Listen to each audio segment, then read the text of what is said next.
আসসালামু আলাইকুম। ভ্রমণ দুনিয়ায় আপনাদের সকলকেই স্বাগতম। আমি চলে এসেছি কিশোরগঞ্জ। যে দৃশ্যটা আপনাদেরকে দেখাচ্ছি এটা হচ্ছে পাগলা মসজিদের দৃশ্য। দেখতে পাচ্ছেন এখানে সিঁড়ির মতো রয়েছে। এটা যদি বৃষ্টি হয়, পানি হয়, তখন এই সিঁড়ি পর্যন্ত পানি চলে আসে। আর এটা হচ্ছে পাগলা মসজিদ। দেখতে পাচ্ছেন যে মসজিদটা খুবই সুন্দর এবং চমৎকারভাবে তৈরি করা হয়েছে। এটা এই মসজিদের পাশ দিয়ে একটি রাস্তা বয়ে গেছে পিছনের দিকে। আর আমি পিছনের দিকে যাওয়ার চেষ্টা করছি, দেখি পিছনের অংশে কি রয়েছে। তো পিছনের অংশে যাওয়ার পরে দেখলাম যে এখানে রয়েছে একটি কবরস্থান, অর্থাৎ এই কবরস্থানটি অনেক বড় এবং এই এলাকার সকল মুর্দাকে এখানে দাফন করা হয়। তো ভিউয়ার্স, এটা হচ্ছে পিছনের অংশ, অর্থাৎ পাগলা মসজিদের পিছনের দেয়াল। পিছনের দেয়ালের কর্নারে এরকম করে উঁচু উঁচু করে দেওয়া আছে, যেখানে হলো সিকিউরিটি গার্ড থাকতে পারে। আর এটা হচ্ছে অজুখানা। দেখতে পাচ্ছেন যে এখানে একত্রিতে একবারে এখানে 150 থেকে 200 লোক অজু করতে পারবে, এরকম একটা ব্যবস্থা এখানে করা হয়েছে। তো ভিউয়ার্স, আমি ভিতরের অংশে যাব। অবশ্য ভিতরের অংশ গিয়ে আমি আপনাদেরকে দেখাবো। একটু অজু করছি। অজু করে 2 রাকাত নামাজ পড়ার চিন্তা ভাবনা করেছি। আল্লাহ তাআলা যেহেতু আমাকে এখানে নিয়ে এসেছে, তাই আমি এখানে 2 রাকাত নামাজ আদায় করব ইনশাআল্লাহ।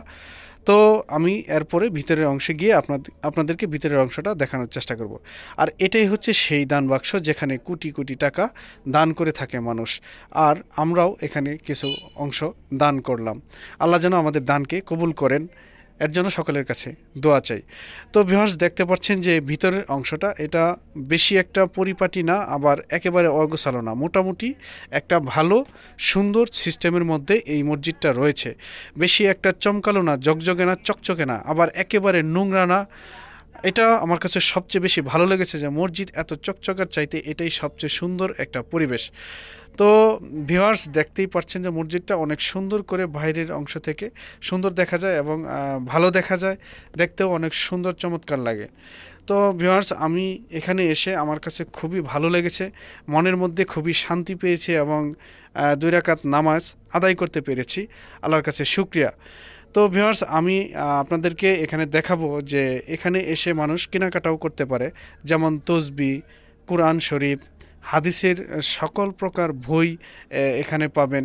এখানে অনেকটি দোকান রয়েছে। এই দোকানগুলিতে টুপি, তারপরে মেসওয়াক, আতর, সুরমা, এই ধরনের সকল ইসলামিক যত প্রোডাক্ট আছে মোটামুটি এখানে এসে আপনি ক্রয় করতে পারবেন।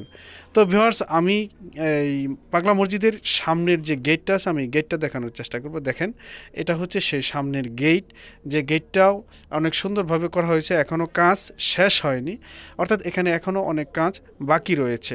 এই কাজ শেষ হওয়ার পরে হয়তো এই গেটটাকে আরও সুন্দর, আরও চমৎকার লাগবে। এটা কিন্তু আমি সামনের অংশটাই আপনাদেরকে দেখানোর চেষ্টা করছি। তো ভিউয়ার্স, এই সামনের অংশ দেখানো শেষ হলে আমি যে ভিতরে যাব, দেখছেন এখানে হলো আপনার যে কোরআন শরীফ মানুষ কিনে কিনে দান করে, সেই দানের বাক্সের উপরে এই কোরআন শরীফগুলি রেখেছে এবং ওই ট্রের মতো দেখা যাচ্ছে ওইখানে মোমবাতি আগরবাতি দান করেছে মানুষ। আর এটা হচ্ছে ছায়াতল, অর্থাৎ গাছতল।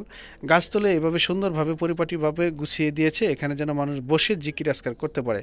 আর এখানে ভিতরের আপনি গাড়ি ঢুকাতে পারবেন, গাড়ি রাখতে পারবেন। গাড়ি রাখার জন্য এখানে পর্যাপ্ত জায়গা রয়েছে। প্রায় 1-150 গাড়ি এখানে আপনি রাখতে পারবেন, হয়তোবা আরও বেশিও রাখা যেতে পারে। তো ভিউয়ার্স, আমি এখান থেকে বের হয়ে যাব। আমার ভ্রমণ দুনিয়ার পাশে থাকবেন, সুস্থ থাকবেন। আল্লাহ হাফেজ।